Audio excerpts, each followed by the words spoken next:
આ સાથે વધુ એક મહત્વના સમાચાર મળી રહ્યા છે।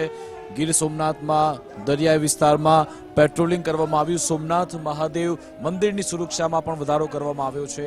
ડ્રોનના માધ્યમથી સમુદ્રમાં નજર રાખવામાં આવેલી છે। ગીર સોમનાથમાં દરિયાઈ વિસ્તારમાં પણ પેટ્રોલિંગ કરવામાં આવ્યું છે। સોમનાથ મહાદેવ મંદિરની સુરક્ષામાં પણ વધારો કરવામાં આવ્યો। ડ્રોનની માધ્યમથી સમુદ્રમાં બાજ નજર રાખવામાં આવી રહી છે।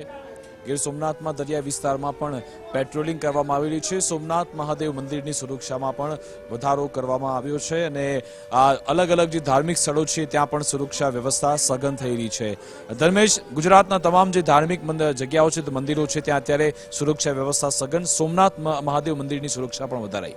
અરબી સમુદ્રને કાંઠે જે વિશ્વ પ્રસિદ્ધ અને ભારતનું પ્રથમ જ્યોતિર્લિંગ સોમનાથ મંદિર આવ્યું છે, આમ તો કાયમી ત્યાં જેટ કેટેગરીની સુરક્ષા હોય છે, પરંતુ જ્યારે ભારત પાકિસ્તાનના તણાવની સ્થિતિ વચ્ચે ગઈકાલથી જ ત્યાં રેન્જ આઈજી દ્વારા એસપી મનોહરસિંહ જાડેજાના નેતૃત્વમાં આખો બંદોબસ્ત ગોઠવાયો છે। પોલીસ, એસઆરપી, હોમગાર્ડ અને સિક્યુરિટી સહિતનો બંદોબસ્ત છે। સૌથી મહત્વની વાત એ છે કે સાગર કાંઠે આવેલું છે, એટલે મરીન પોલીસ પણ એટલા સતર્ક છે। એટલે આજુબાજુના ગ્રામ્ય વિસ્તારોમાં મરીન પોલીસની જે દરિયાકાંઠાની પેટ્રોલિંગ છે એ સઘન બનાવવામાં આવી છે।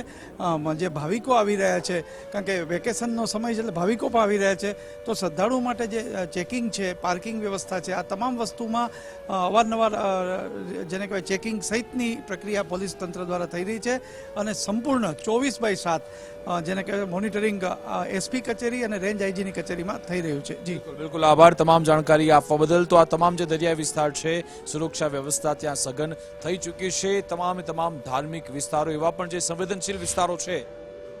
ગીર સોમનાથ જિલ્લામાં અમારે 110 કિલોમીટરની ટોટલ કોસ્ટ લાઇન છે। એ ઉપરાંત વાઇટલ ઇન્સ્ટોલેશન દરિયા કિનારે આવેલા છે। અલગ અલગ ઇન્ડસ્ટ્રીયલ વાઇટલ ઇન્સ્ટોલેશન પણ છે અને મંદિર પણ છે।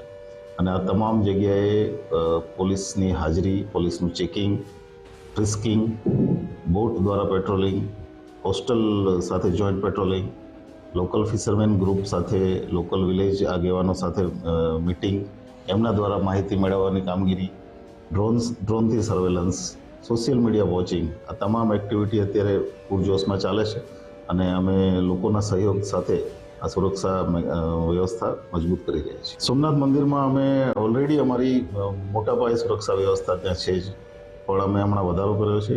ફ્રિસ્કિંગ ચેકિંગની સિસ્ટમમાં સુધારો કર્યો છે। સાથે સાથે જે મંદિર સિક્યુરિટી જે છે એને પણ અમે ટ્રેનિંગ આપી અને એનો પણ સાથ લઈ અને આ કાર્યવાહી કરી રહ્યા છીએ।